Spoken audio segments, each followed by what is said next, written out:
development. As usual, we are not expecting any emergency fire drills or anything. So if the evacuation alarm does sound, it's likely to be a genuine event. If that happens, please leave the building by the nearest safest exit, which is likely to be that door. If for any reason we can't use that door, it will be the main entrance door to the Civic Suite. Please assemble at assembly point G in the car park, which is just outside those windows, and stay there until tonight's proper officer says it is permissible to do otherwise. Please don't just go home, because that risks the fire brigade up and coming to a potentially dangerous building to find you. Agenda item number 2 is apologies for absence or members away on official business. I have an apology from Councillor Riley, who is substituted for by Councillor Davey. Apologies from Councillor Derricks. Apology from Councillor Gosling, who is represented by Councillor O'Phillips. Again. Councillor Reary, who is substituted for by Councillor Barnett. So Councillors O'Phillips, Davey and Barnett, welcome to the meeting. I hope you have a good time. Members, are you happy with those apologies? Can I note them? Yeah. Thank you. Welcome back. Agenda item number 3 is disposable pecuniary and non-pecuniary interest. Does anyone have any? Councillor Hogan? I would like to declare a non-pecuniary interest in agenda item number 5A, due to the sponsorship of my football team that I never mentioned in here. You're not a football referee, are you? No, I'm a football coach. I've not mentioned it now. Get the terminology right. I don't know if Councillor Hook is not an art at that point, so I certainly remember it. Any other declarations, members? No, thank you very much. Agenda item number 4 is the minutes of the board held on the 3rd of February. Are you all happy I signed them as an accurate record? Thank you. We then move into the planning applications. The first one of which is application number 230 and 291 for ABM Engineering Limited at Ansley, Coleshill Road, Ansley. Lee Ward has indicated he'd like to speak, so if you would take the speaker's chair, please, while Mr. Brown introduces his. Mr. Brown. Thank you, Mr. Chairman. There are 2 applications here. Let me just run through the slides. This is a site of ABM Engineering, which is the old Ansley Common Colliery Workshops on the south side of Coleshill Road, the junction of Coleshill Road and Pipers Lane, as you can see there on the top right. The first application is the red rectangle, which is to provide a concrete surfacing to that particular area. And then the second application is for the use of that concrete as a service yard extension at the rear of the current building, which is this building here. The whole complex, the red and blue land there, has a lawful and just general industrial use. So industrial uses are can occupy those buildings without the need for a planning application, and also use the existing access onto Coleshill Road without the need for a planning application. From our point of view, Mr. Chairman, the application effectively is to provide an extension to the service yard to the lawful site. That, in our view, is a betterment because it increases the land available for parking, manoeuvring and general accessibility to the building. The car parking at the moment was over here, and that's to be removed to the back, which enables there to be free space around the access for vehicles to come in and out. Let's make it absolutely clear, the application is not for an introduction of a B2 or a general industrial use onto the site. It is solely for the use of an additional land as a service yard. And you can see from the report, Mr. Chairman, that both are recommended for approval, subject to conditions, limiting the use of that particular yard. There are also conditions relating to the access. Members will have seen that from the consultation responses that we had, the Highway Authority was consulted. There were concerns expressed locally about the access and potential for increased use by HGV vehicles on and off the Coleshill Road. The Highway Authority has withdrawn its objection, and that is because of the lawful use. In other words, that particular building, even without this extension, could be used for industrial use, and that the number of HGV vehicles could increase quite dramatically and materially as a consequence of the new occupier, without any reference back to the Highway Authority or to ourselves. So therefore, the Highway Authority has withdrawn its objection based on that lawful use. Instead, it has agreed to conditions which are outlined in the report, Mr. Chairman, which, as I've said, would limit the use of that particular yard. And there is also a condition on there about looking at the access gates so as to move them back and to provide more space for vehicles turning into the site.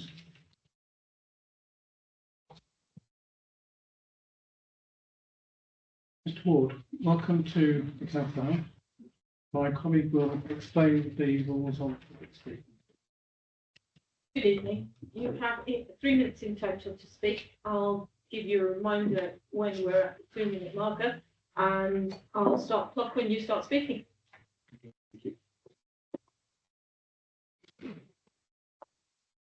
Thank you, Chair and elected councillors, for allowing me to speak in support of the application of the former ABM site at Coleshill Road, Annesley. I'm Lee Ward of Hayward Architects, with the agent for the application. Firstly, I would like to say thank you to Jeff Brown and the planning department, and the officers in particular, for working proactively with us to resolve the matters at this site, for their excellent report in support of the application. The applicant purchased the site in 2024, which included the land to the rear that is being considered within these applications. The previous owners had annexed the land after purchasing it from the neighbouring landowner in approximately 2019.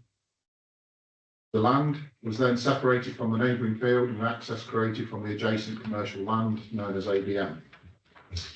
Following the applicant's purchase, he initially surfaced the land to make it more usable for any future tenants. It was at this time that it was brought to his attention that the land did not have a commercial use under planning, and we were asked to make these applications. These applications are simply to regularise the use of the land inherited by the applicant and to allow for the hard surfacing to tidy up the area. There was previously a plan to have lighting around the site, which is mentioned in the report. However, given the location on the edge of the countryside and the adverse effects on nature and the neighbouring wildlife, this application was withdrawn and those works were stopped. We have worked closely with the local planning department and the county highways to address all of the matters raised during the planning process, which has allowed for this recommendation for approval by the planning department. Once again, thank you for your time in this matter, and I'm happy to answer any questions that you may have. Members, do you have any questions for our speaker? Councillor Clark? Just one. It's to do with the biodiversity net gain. There's mentioned in the report about provision for some mitigation planting. Is that planned to be on site? Or? Yes, it is. It's not very clear on the plan on the right-hand side at the bottom. There's going to be some hedge planting along the back and around the sides, which will help with the separation from the wider road, the countryside as well. It also help towards the biodiversity net gain. Okay. Just one question from me, Mr. Ward. I've read the report and I've read the conditions. I'm just a little bit unclear. What exactly will this site be used for? So it's the applicant's intention to let the site out to a tenant. The prospective tenant he has is a telecoms company. So they produce telecom systems for offices, install them, put those systems together. Obviously, there'll be a level of storage there, and they'll take those out of site and fit those. So they'll be using it for that use. That's the tenant that he appears to have lined up at the moment. Obviously, in the future, that might change, but it will be within that B2 use, which has been established during this planning process, that the existing use of the site was B2, and the extension for the service yard will be linked to that B2 use. Thank you. Any other questions, members? In which case, thank you very much. Members, over to you. Any questions? Proposal? Move the recommendation. Thank you. A seconder? Seconder. Any other points anyone wishes to make? We do vote again. Yes. Councillor Palmer? Thank you, Chair. I'm grateful for Councillor Barnett because he asked a question that I was going to ask about biodiversity, if that applied to this application. Mainly, one question I'd like to ask Mr. Brown is about the 11 comments of objection. Does Mr. Brown feel that all those 11 concerns and objections have been clearly met by the officers? Thank you. Mr. Palmer? The short answer to that is yes. The landscaping helps, the removal of the lighting certainly helps. And the fact that the Highway Authority has now withdrawn its objection materially alters some of the representations that it received. Thank you. And can I just clarify, Mr. Brown, the biodiversity net gain is the stuff that's covered by the landscaping condition? Or is there another condition related? It's one of the conditions. It will be covered, Mr. Chairman. There is a condition on there. It's condition 6 on page 26 of 145. Yeah. So the landscaping is the biodiversity net gain. And can you just clarify for me that the conditions attached to condition 230 say the site can't be used, amongst other things, for storage, and yet it's a car parking area? There's a difference, Mr. Chairman, between car parking and storage. Oh, I appreciate that, but there's overlap as well. There is a certain degree of overlap. If the site was used for car sales, then that's a different matter. That's a retail use, and there will be storage of cars on the site for the retail use. But if it's cars parked for staff and for visitors to the site, to the normal running of the site, then that would not be considered to be storage. Thank you. Any other comments, members, or questions? In which case, we've had a proposal and seconder that planning consent be granted for both applications that are set out. I see those in favour. And that's unanimous. Thank you very much. We now have a consultation number 7 for land to the southeast of the East Midlands Airport. Right. Anything to add to your report? Nothing to add to the report, Mr. Chairman. It's the consultation only, but just for clarity, in terms of where the site is, etc. The site is outlined in red there on the plan. The site is down here. Phase 1 is to the north of that. In fact, may not be very clear on there, but phase 1 is the brown coloured land on there. And as you can see, the consultation relates to some alterations within phase 1 as well. But the main part of the application on which we're being consulted is phase 2 for an extension to the gateway. This particular site, phases 1 and 2, were referred to at a recent inquiry that we had dealing with employment provision in the borough. And this would add to that provision in the region, East Midlands and West Midlands, and therefore would be of assistance to us in potentially resisting further employment development within the borough. And that's the reason why the recommendation is as it is, Mr. Chairman. Thank you. Any comments, members? Thank you. And seconded. Thank you very much. All those in favour? And that's unanimous. We now have application number 324 for land at the White Hart Ridge Lane. We have a number of speakers on this, the first of which is Mr. John Tiller, representing Manchester Parish Council. Mr. Tiller, if you'd take the speaker's chair, please, while Mr. Brown introduces his report. Right, thank you, Mr. Chairman. Just a couple of slides and then an update. Members, several members went on a site visit. The existing car park, as you can see, is here with the access onto Ridge Lane just here. And the site we're talking about is at the back of the car park, the recreation ground, which members saw on their site visit is there. In terms of the site plan, the three houses, as you can see, would be here. Extended car parking down here with access through the car park down to the south, and improved access arrangements here, providing visibility displays and the removal of parts of the hedgerows here in order to provide those displays, as you can see from the diagram there. When this came to you first, sometime last year, you were aware that the Highway Authority did not object, but in light of the local concerns that were expressed, you asked for us to take independent highway advice, and that we commissioned a consultant to do so, and that report has now been received and circulated back to the Highway Authority and to the Parish Council, and is also contained in the papers that you have in front of you, and you can see in summary what that report says in the officer's report that you have in front of you. Two additional papers are circulated, Mr. Chairman. One was circulated last week, which was the applicant's full response to the NEC report, and that you should have in front of you, which is basically the email chain, which looks like that. That came round last week for you. That was also on to the Parish Council, and also you will have a letter from the Parish Council which came in today, which is the Parish Council's response to the independent highway report.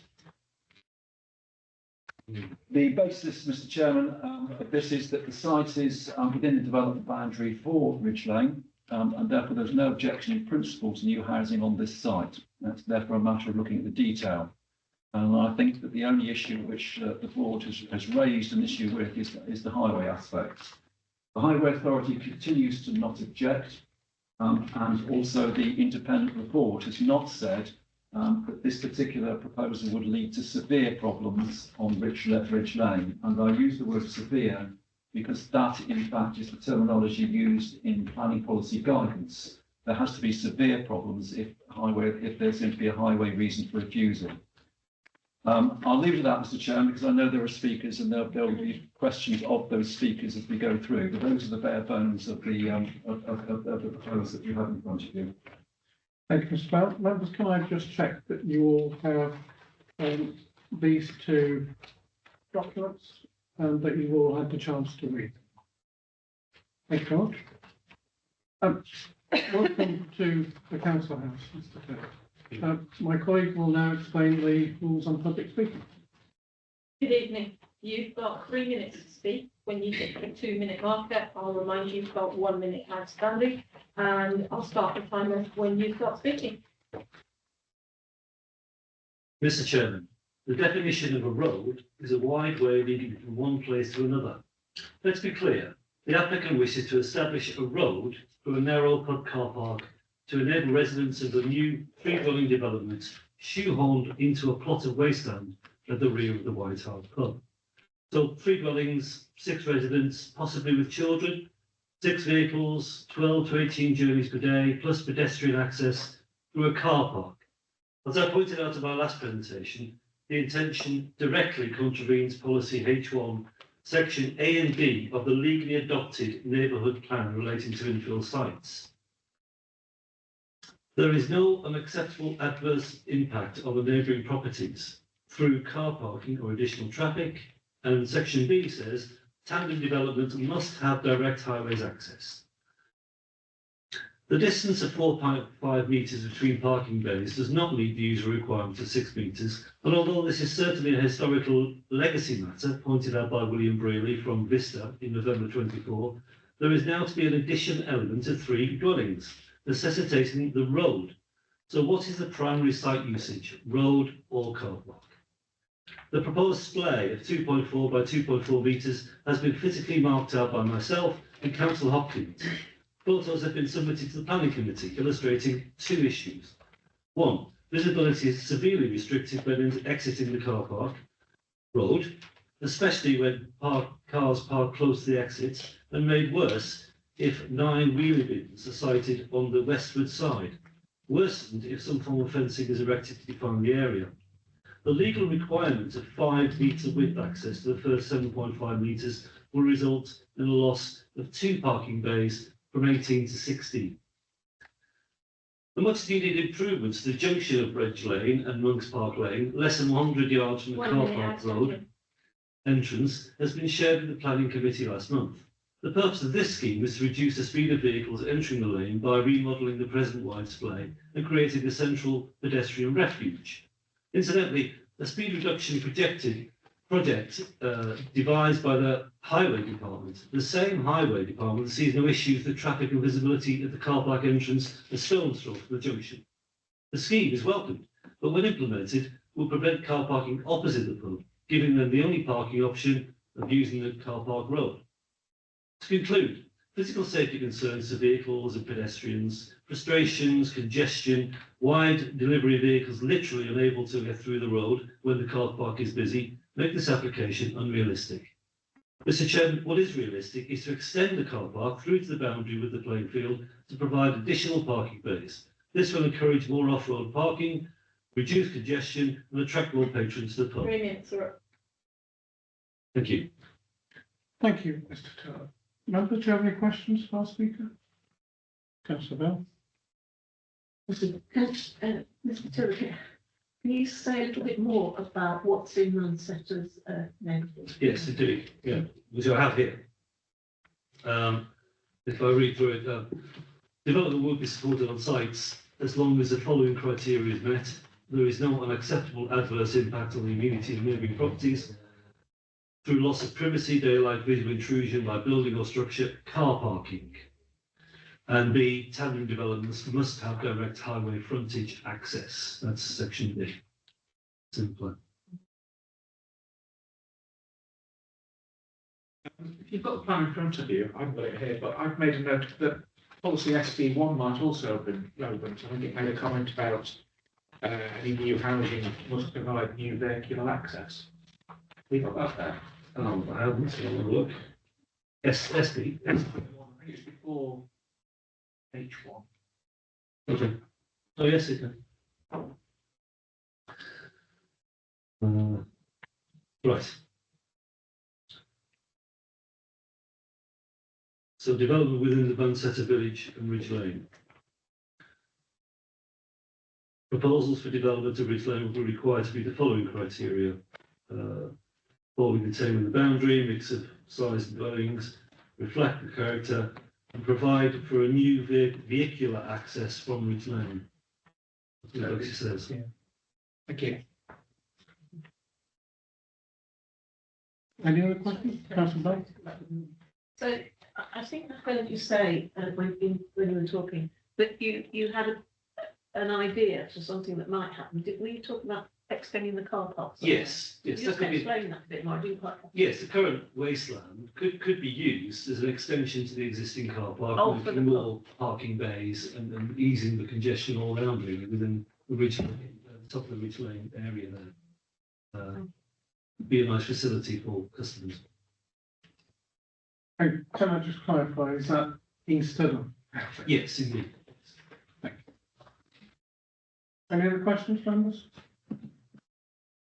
In that case, thank you very much indeed. Thank you. We now have Mr. William Brearley and George Bales, who will be speaking to us on Teams.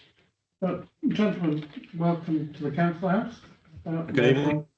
We'll now explain the rules on public engagement. You have 3 minutes in total between you.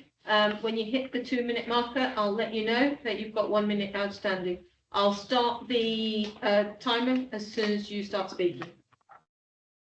Thank you very much. I'm William Brearley. I'm representing the applicant as their planning consultant. I'll take you through a few things. Initially, George Bales, our highway consultant, will be here to answer any questions on a technical matter. Following the deferral of the application in July last year, the team have worked to address matters raised by the local authority's independent highway consultant, MEC, noting that the highway authority raised an objection to the application in July and again this month. The proposed scheme has amended slightly, with the houses being pushed back into the site a small distance to allow for the turning of delivery vehicles immediately opposite the housing and away from the pub car park. Members will have read this evening's paper, including the various representations, MEC's advice and the applicant's response. The 2 points within MEC's final response claimed as being unanswered, although no detailed topo survey was provided to confirm the car park is wide enough to accommodate 2 rows of parking and the access width of 4.5 metres, and that no vehicle tracking of the car park was undertaken to show how the car park will operate safely. Members will read that your officers have referred to the topo survey used on the tree survey, a document that formed part of the initial submission. Both these outstanding comments relate to the operation of the car park, a long-standing arrangement, while some minor alterations are proposed towards the site access. Parking levels remain unaltered. That's 20 spaces, I believe, contrary to what the speaker previously claimed. The width between parking spaces within the pub car park is below 6 metres, but it's nonetheless being widened from what it is now to 5 metres for the 7.5 metre distance rear of the access, which allows for cars to pass within the site, free from the highway. Alongside the Highway Authority, your officers and your consultants MEC, our own highway consultants, with the benefit of a stage 1 road safety audit, conclude the proposal is safe and raises no highway concerns such to warrant the refusal of the application. We recognise that the parish council have raised concerns, but we have evidence that the highway is operated without a reported accident between the junction with Birchley Heath Road down to Tom Piper's Close, some 390 metres away. As I say, George Bales is with me this evening should any specific highway related questions be posed. Given the weight of evidence, including the safety audit and support from various professional highways engineers, we would ask that the board approve this application. Thank you. Thank you very much. Members, do you have any questions for our speaker? Councillor Hobley? Thank you, Chair. Can I just ask one question for George? Sorry. Just on the comment, a vehicle tracking assessment attached clearly demonstrates a delivery vehicle and emergency vehicle can enter and exit in forward gear, even in the event that the car park is fully occupied. Does this mean if an emergency vehicle was to drive in, it would have to reverse out onto the road, onto the main road? In the event that the turning bay was parked in, the car park itself, I appreciate there is a turning bay on the new plan. However, if that's parked over, which is a regular occurrence, does it mean that would you expect the emergency vehicle to reverse out of it onto that road? Thank you. Sorry, just so I could clarify that point, which are you suggesting the turning head provided by the development would be, if in the event that that was occupied, could a vehicle turn around and exit? Yeah, thank you. Well, I think what we need to focus on here is that the tracking diagram clearly demonstrates that an emergency vehicle could, and a delivery vehicle will be able to turn around in the area provided. I mean, we haven't tracked that up because we don't believe it's going to be an occurrence that happens very often. There's parking bays provided specifically for the proposed development, and we expect those parking bays to be utilised by the residents of the 3 proposed dwellings. Those parking bays have been provided in line with provision with local parking guidance, and therefore we don't anticipate any reason why there would be a vehicle that would be unlawfully parked in the turning head. I think, sorry, can I chip in there as well? Just and sorry to do so, but just if, and I think possibly you're alluding to maybe cars within the pub car park, maybe not parking correctly and possibly blocking the ability for an emergency vehicle to turn potentially by the housing, which we can show that it does. But if there is a car parked incorrectly, not being able to exit onto the road, I think there's an element of trust. The parking spaces are in accordance with standards within the pub car park. There's no reason why a vehicle would park outside a space, and certainly no reason why anybody would park in a manner that would stop anybody driving through that development and accessing Ridge Lane. So I think we're confident, as are Warwickshire County Council and MEC, your consultants, that there is no safety issue with regards to refuse or emergency vehicles or delivery vehicles being able to get out of the site in a safe manner. Thank you. So Richard? Thank you, Chair. Gentlemen, can I just ask, I remember going to the site visit in the summer. There was a conversation there about it being potentially a gated access for those houses. Is that the case? And obviously that may make things even more complex, I understand. So it's at sort of tucked at the corner of the pub. So is there any intention of putting a gate? No, there's no plans to gate it. Well, I mean, the applicant won't be submitting an application for reserved matters. There's no saying that whoever buys this site, if planning permission is granted, would request that of the local authority within an application for reserved matters. If it's of concern, now would be the time to put a condition requiring or restricting gates, making that ungated. There'd be no objection from our side if such a condition was imposed.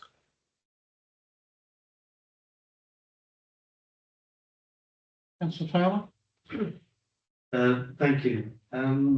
Just looking at this particular plan that I've got before me, because of the dwellings being at the bottom of this car park, what about the potential of noise to these properties coming from drivers using that car park? Other one would be, how would you deal with, I think it was alluded by Councillor Ridley, about potentially a vehicle or two blocking the road to enable anybody to get down to those dwellings. And the other question is at the very top, I see one side is saying bin collection point. I'm not quite sure what's on the right hand side as you look up to the road. Am I taking it then that with the dwellings being right down the bottom, that it would be an expectation that with wheelie bins that they'd have to drag their wheelie bins all the way up from the dwellings to that point for the collection from our refuge team? Thank you. On the matter of noise, and I think the noise you're referring to is any possible impact with regards to manoeuvring in the car park. Either side of the pub car park sit houses. I'm not aware of any nuisance complaint or any environmental health measures that have been taken up with my client or the landlord at the pub in respect of the ongoing use of that car park. There's no reason to suggest as a consequence that that arrangement will have any adverse effect on the housing, bearing in mind the private gardens are to the rear, well away from the car parking, and that the glazing being fit for current building regs is probably likely to be of a better quality acoustic wise to windows in and around the pub car park as it stands. So I'm comfortable with that arrangement. I don't think it's dissimilar to what already exists, and there's no pattern of harm from an amenity point of view. And I haven't got the report directly in front of me, but I don't think environmental health or your officers internally have raised that as a concern. On the bin collection, that is a distance well within building regs drag distances. So building regs have a drag distance from properties to bin collection points. It is the expectation that future occupants will drag their wheelie bins down towards Ridge Lane and present to the left there on that little square. Bearing in mind that the hours of the day when people will do that, people can manage it, likely to be in the morning or during the day when people aren't within the pub car park, and there is good forward visibility and the road is sufficiently wide enough to get a car slowly down there and someone past with the wheelie bin if that occurrence happens. The bit to the right hand side or the left as you're driving in from Ridge Lane, that's just landscaping. So that sort of figure of 8 shape, I think is just there to show some low level shrub planting with the sort of grey triangles, the pedestrian visibility display. Yeah, sorry, Chair, let's come back on one more as well. I think Ridley alluded to it, and that is that what is to prevent people using the public car park going down and start parking into one of those spaces or more than one that would be for residential use only. Hence the thought of gating, so it stops any public going down there and parking because they couldn't get a parking space in what you would call the pub car park. So how do you handle people driving in and parking for their own use rather than the people who own the properties? Thank you. A couple of things there. I mean, we talked about a gate. No one, it wouldn't be unsafe to put a gate there. That's the the view hasn't been expressed by Warwickshire County Council Highways MEC or George Wales. In the absence of a gate, and we deal with these sites for various pub companies, it tends to operate by self-management through design. The design in terms of road surfacing, landscaping, it's very apparent that bottom end of the site is not a pub car parking. When you couple that with signs, we find that they work very comfortably without any conflict, without anybody from the pub using the residential parking. They'll be clearly signposted and marked on the ground as well as private car parking. So again, I feel through design that could be managed.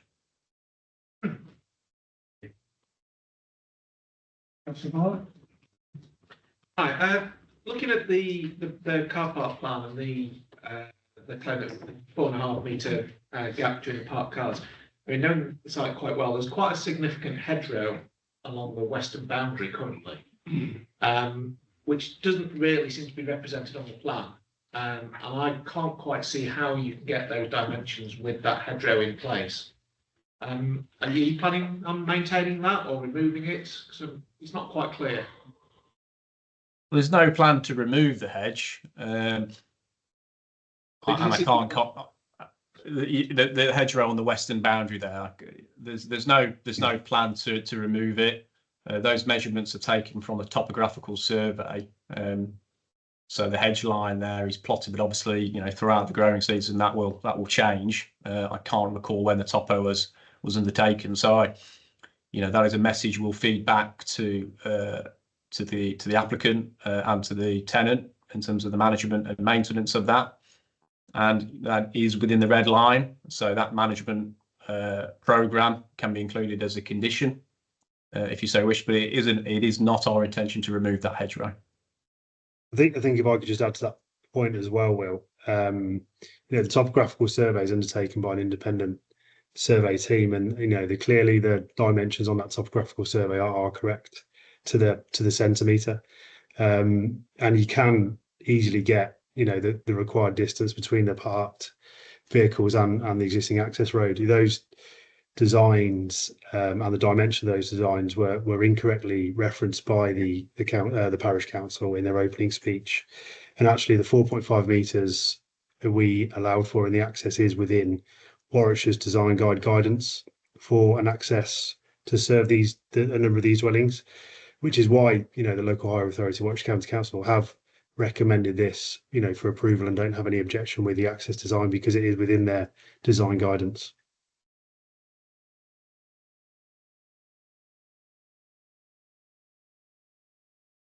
Any other questions, members? In which case, gentlemen, thank you both very much indeed. Thank you. Thank you. I looked over there, but my machine's run out of battery, so I can't look you in the face and say thank you, but thank you nevertheless. Members, just a question for our planning officer before we go into the discussion. Mr. Brown, in the minutes, we've got 2 copies of the MEC report dated September. do we have an updated version that supersedes that, or is that the only report? There's one dated October, Mr. Chairman, on page 68 of 145.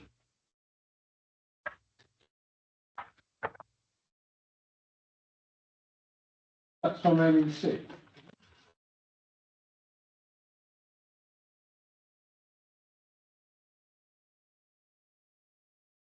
Yes, there is, Mr. Chairman. It's noticed, beg your pardon. MEC updated November 2024 on page 90 of 145. So I'll just check over that. Members, do you want to, who would like to start the conversation? Councillor Hargrove? Mr. Chair, it's just a few observations really. I appreciate the parish council's work that they've put into coming here and all the literature that they've produced on it. I know this site quite well. It's quite near to my home. I've just been doing some Googling while I'm in here. I did ask a question about an ambulance emergency vehicle. A little bit more worrying is a fire engine and a fire engine water carrier, even more of a worry. You've got the length of a fire engine is about 8 metres long, 26 feet for those who work in feet and inches.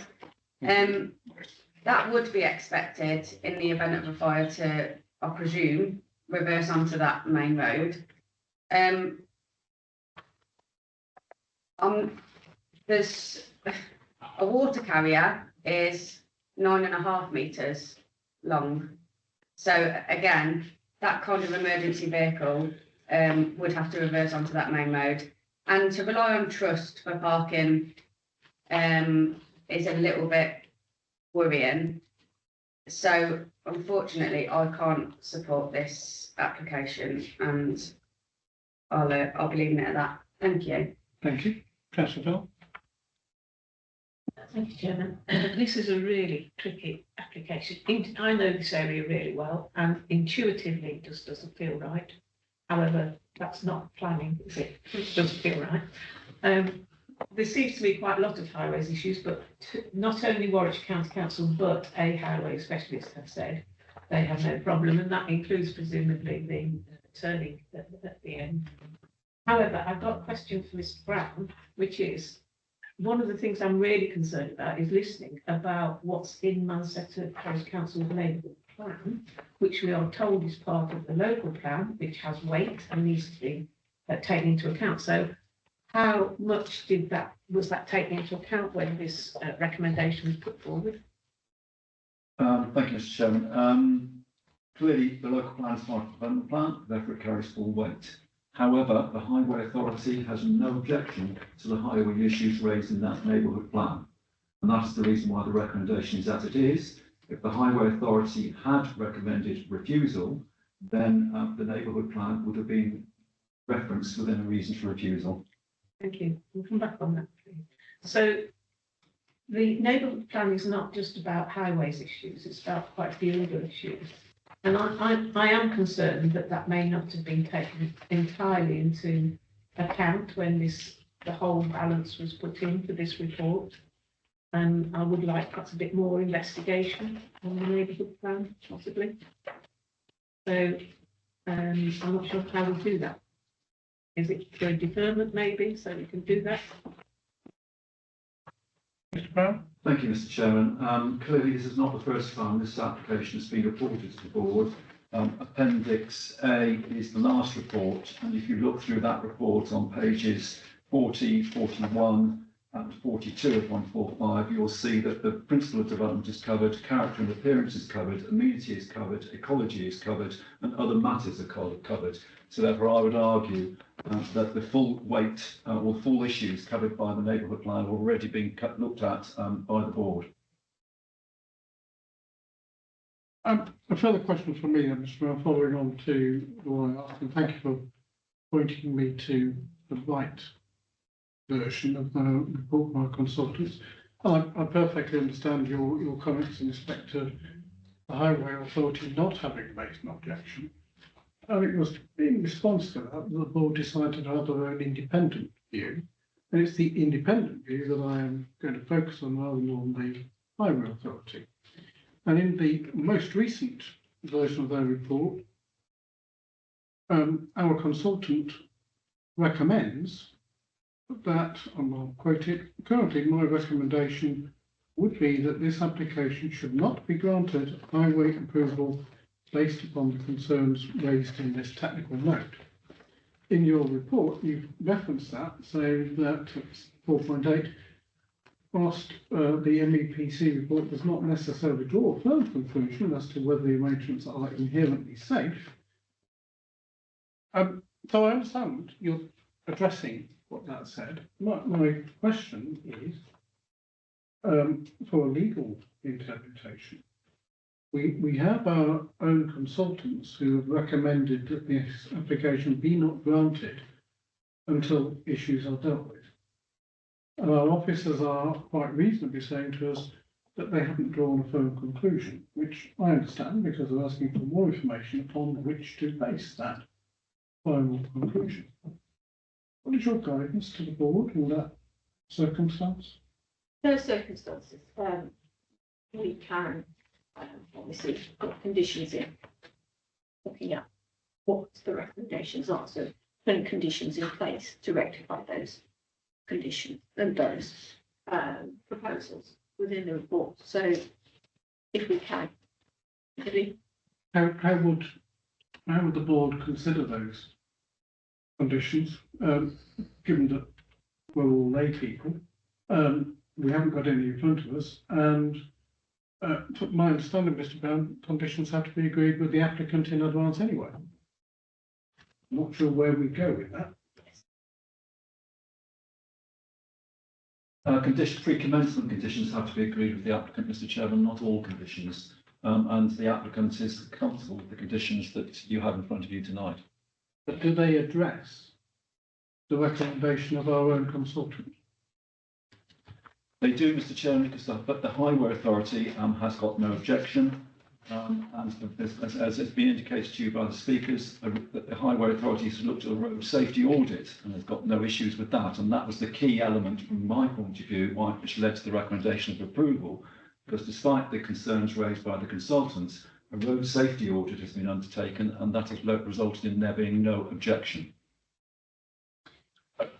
Members, I know I'm an old-fashioned fuddy-duddy, but I think if you pay somebody for a consultation report, you follow what they have said, and if they're asking for more, I'd prefer to see more. But it's your call.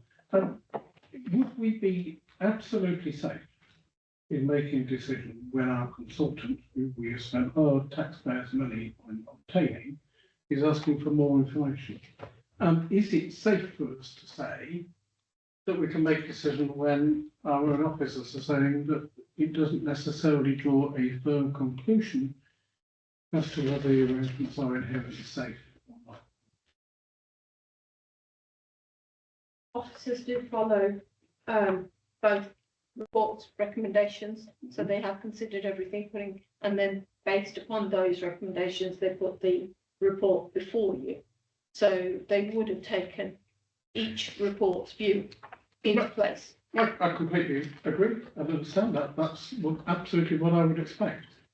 What I'm trying to understand is, can the board safely make a decision without comment that there is a safe method of operation? I haven't got that from what I've read. Unless you... That's a decision you would make at this stage. There you go, members.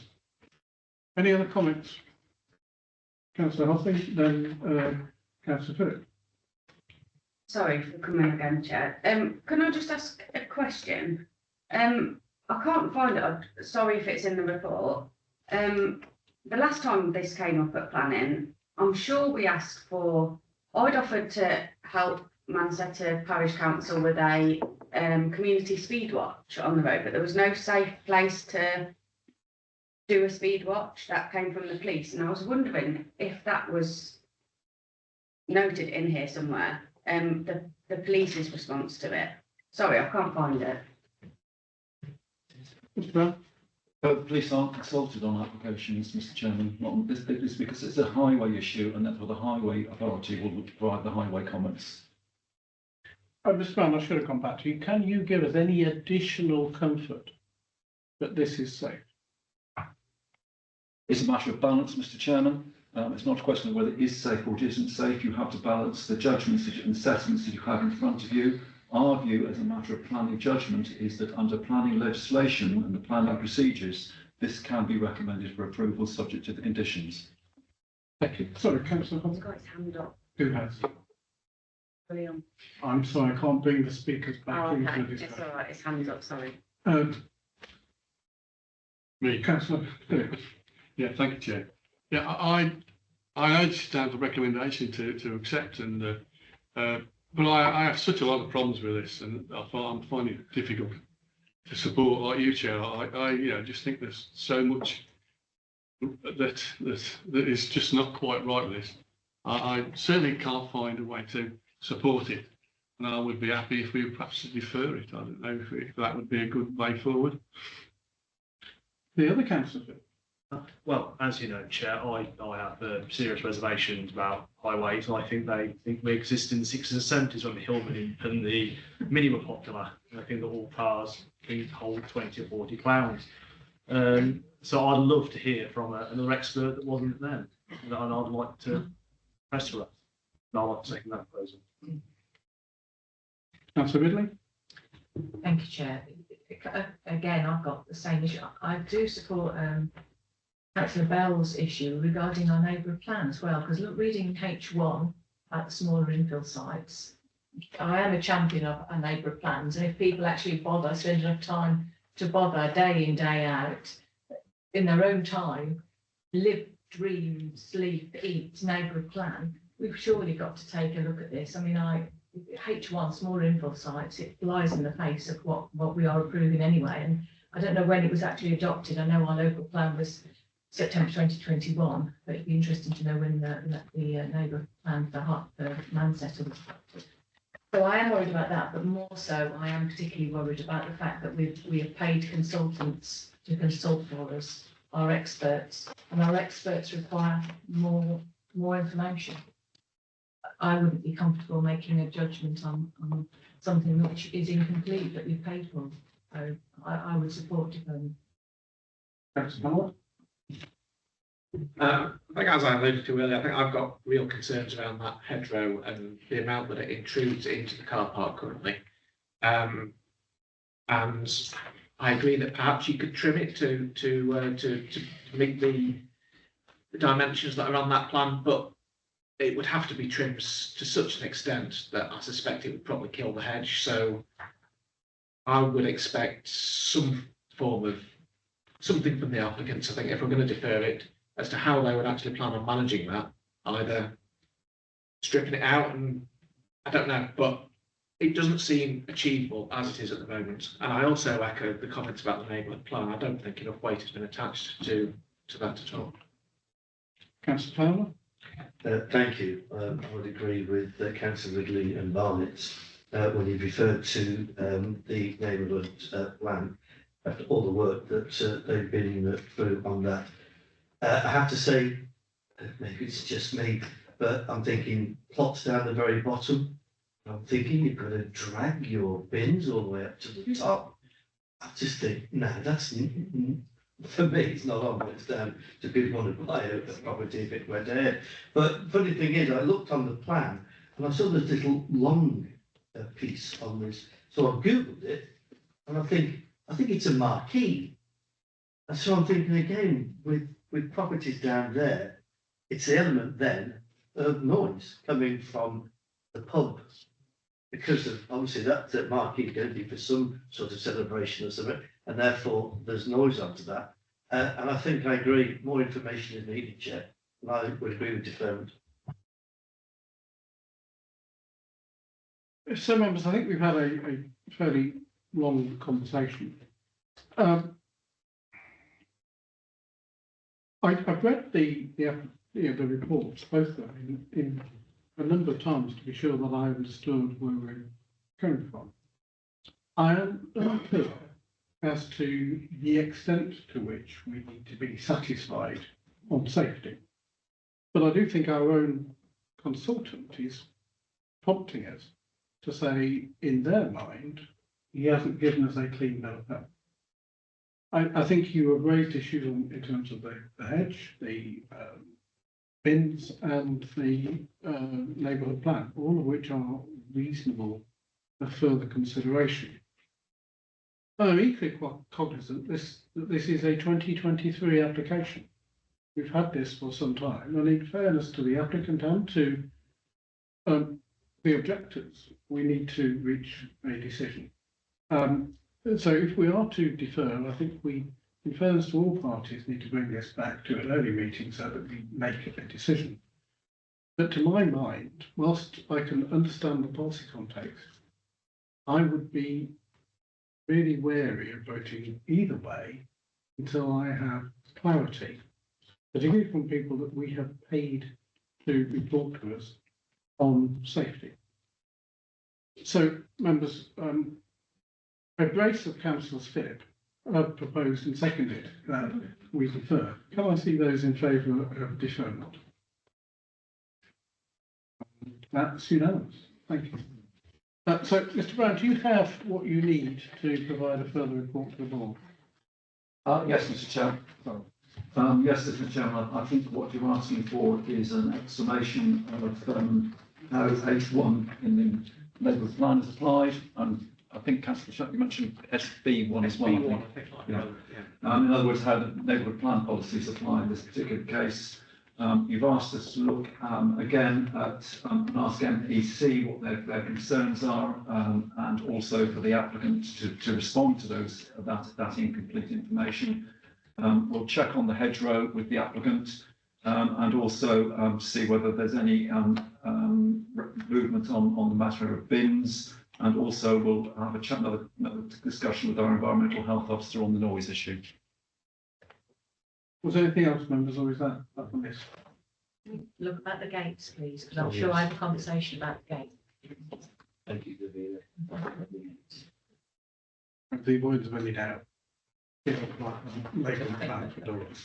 Sorry. Well, I've just noticed in my notes, I didn't mention it before, there is a comment, I think it was in the email from the applicant, in response to one of the questions where they were suggesting that possibly an H-bar could be put across the front of the entrance to the car park. So I think if it was to go ahead, I think that would certainly be beneficial. Can you add that to your list, Mr. Brown? Or perhaps have a chat with Mr. Brown at the end of the meeting to. It was just a comment in one of the emails, but I think it'd be worth following through on. Thank you. I should have said on the earlier ones, if any members of the public have heard the issues that they were interested in and have a life outside this building and wish to leave us, you are more than welcome to do so at any stage. Members, we now move on to application number 546 for the Wood End Recreation Ground. We'll just give must the have frightened them, Chair. No, it wasn't him. See you again. See you next time. Always about to start. Mr. Brown, anything to add to your report? Nothing to add, Mr. Chairman, but to say that in this particular case, they're now proposing 3 replacement trees rather than the 1 as original.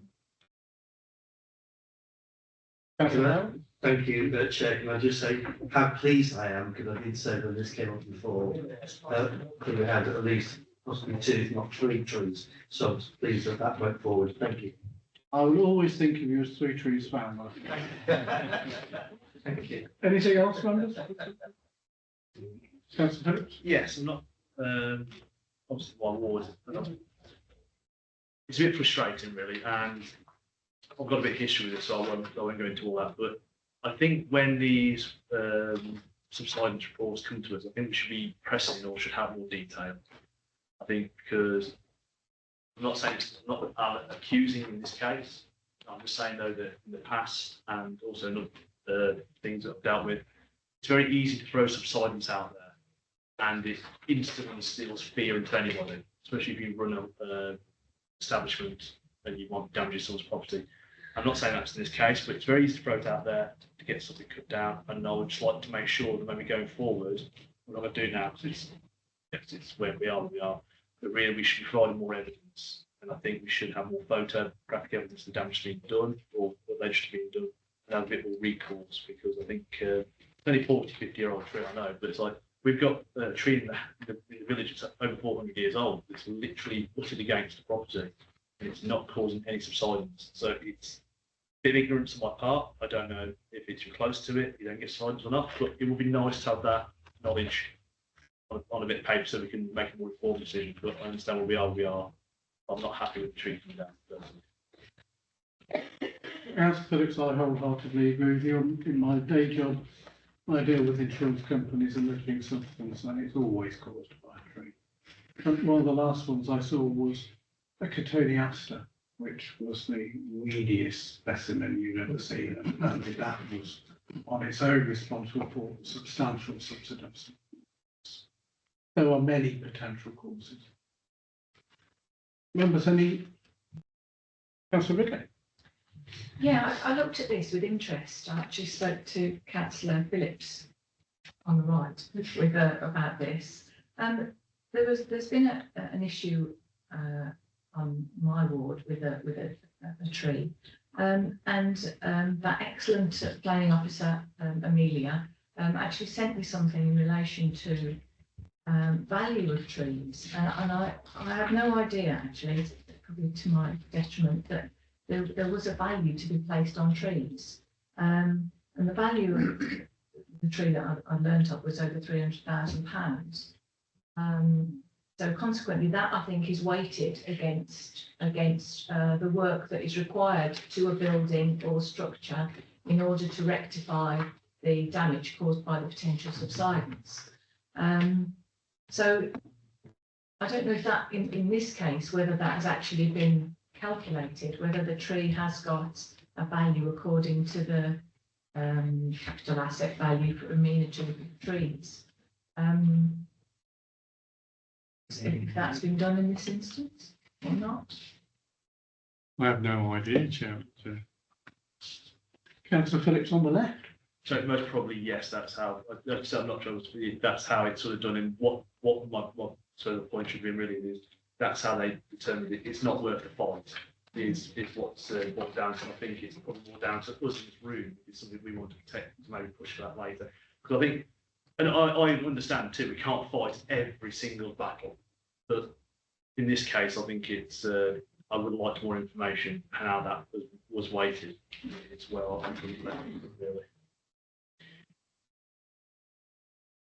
Ms Brown, I think we were more or less out of time for more information, weren't we, as far as this request is concerned? We've got about 45 days and we're past that. In this particular case, yes, Mr. Chairman, and you've already seen from the report, as I mentioned last time, the 4 grey dots on that plan are trees that have already been taken down as a consequence of subsidence.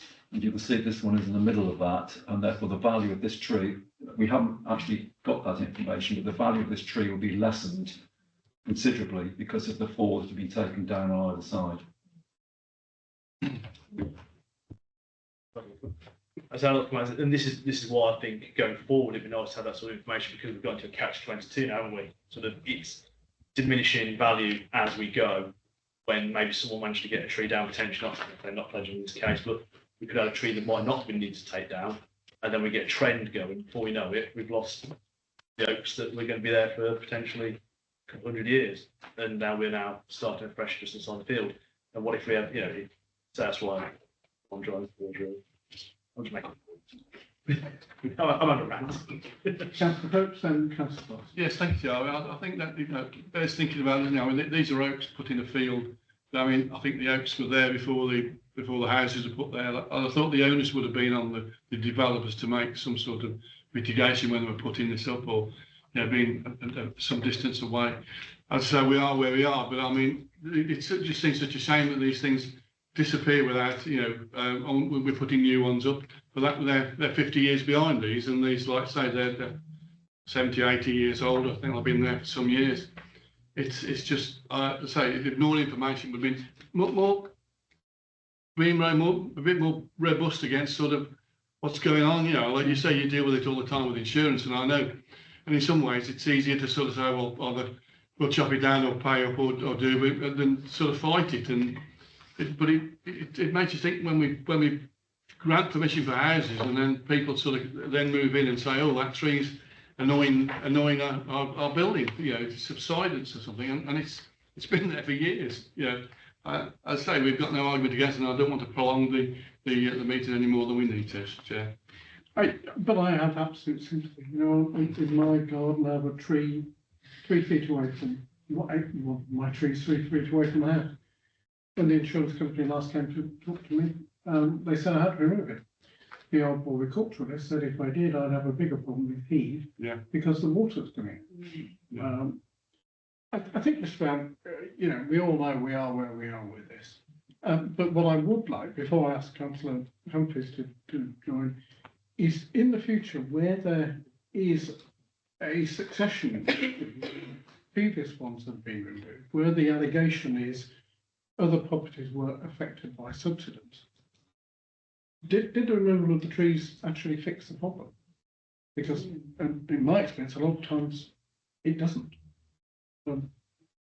Chair, I was just looking at the picture up there, taking Councillor Phillips's point.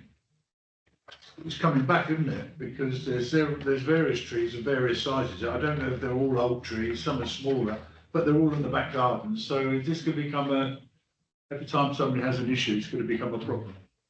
I'll take Councillor Phillips's point of view. We need to know more next time. Thank you. They're all roughly of an age. I do apologise. That was quite a Chair.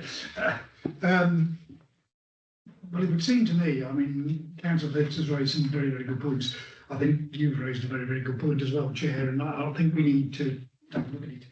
I mean, it seems to me it would be sensible to have a visit and to have a look at this and see, you know, where is the evidence of this subsidence, where is the damage that's being caused, and the trees do seem to be quite some distance away. I think going and have a look would be slightly more realistic proposition. Right. So, I mean, we're yes. But I mean, look, and doesn't perfectly happy. We can defer and go another site visit. That's your choice. Is there a second or first site visit? Yeah. So, in line with our normal process, we're going to suspend the conversation because there's been a proposal that we adjourn to a site visit. And I see those in favour of a site visit.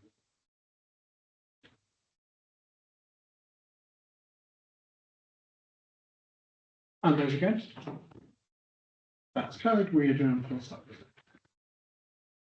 Next application is number 215 and 214 for Trent House, Long Street, Alston. Members, you'll remember that this was largely agreed at the last meeting, but it's come back to us for one item only, and in that context, can I just check you all have this photograph or drawing in front of you? It's also going to burn for 5 minutes while Mr. Brown lifts down for a photograph. I've got nothing further to add, Mr. Chairman. Following the last meeting, there was a further meeting with the architect, and a lot of the detail was had gone through of what members at that meeting were requesting. That included the 2 design champions, and as a consequence of that, the amended plans will come in, and you have a visualisation in front of you. It's not a complete one, but if members will be understand that on the North Street elevation, there will also be some false windows, which we specifically asked for. And that is included in para 2.2 of the report, Mr. Chairman. Therefore, in view of that meeting, the recommendation is to grant planning permission and list of building consent. Members? With the recommendation, Chair. Councillor Holby? Can I just ask one question? In Appendix A, sorry, I'm just trying to find out what point it is. 3.3, just 3. It says county is the lead local flood authority. More information is required regarding the sewers. Is that in? Yeah. That's in the current Mr Chairman, that's in the current recommendation on page 110, granted subject to any conditions required by the legal authority. So just to update us, Mr. Brown, have you had any further? No, that's the reason why, as I say, it's in the recommendation. Carry forward. Thank you. Councillor. Chairman, with the greatest respect to our design champions, they're easily satisfied, aren't they? I still think these are horrible houses. I think there was an opportunity here to create a better quality design and appearance. I could think of other, I won't name them, of course, but I can think of other developers within Atherstone that would have taken an entirely different approach that might look very different to these. But we have to judge what we've got here. I find them disappointing and I won't support them. Thank you, Councillor Enfield. I'm sure the design champions feel suitably humbled. Good. Any other comments, ma'am? I mean, I would say these are, I presume, CGI, and the final look may be better. A lot more bricky. That's Toy Story 2. Well, any other I comments? humbly move, so. More 3D. Councillor Plummer. Yeah, I wasn't at the previous meeting, but I think generally, I think it's a good development that we should welcome. And in particular, the fact that unlike some other town centre developments, they've actually maintained some of the parking spaces. It's not ideal because the number of parking spaces is less than the number of units, but I think they've done the best with the space they've got. So, yeah, I'm in favour of it. Councillor Lawson. I'd like to second the proposal, Chairman. Anyone else? Anyone else that's been proposed and seconded? All those in favour? And those against? That's carried. Thank you.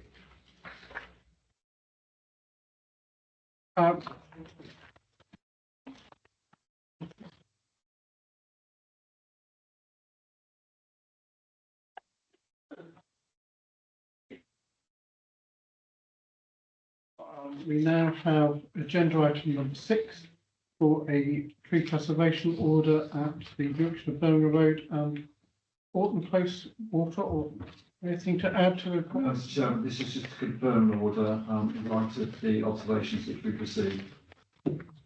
Members, any comments? And a second? Thank you. All those in favour? Thank you all.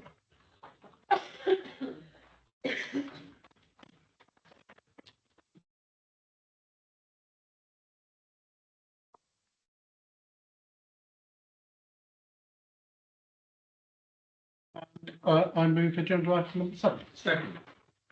All those in favour? Thank you very much.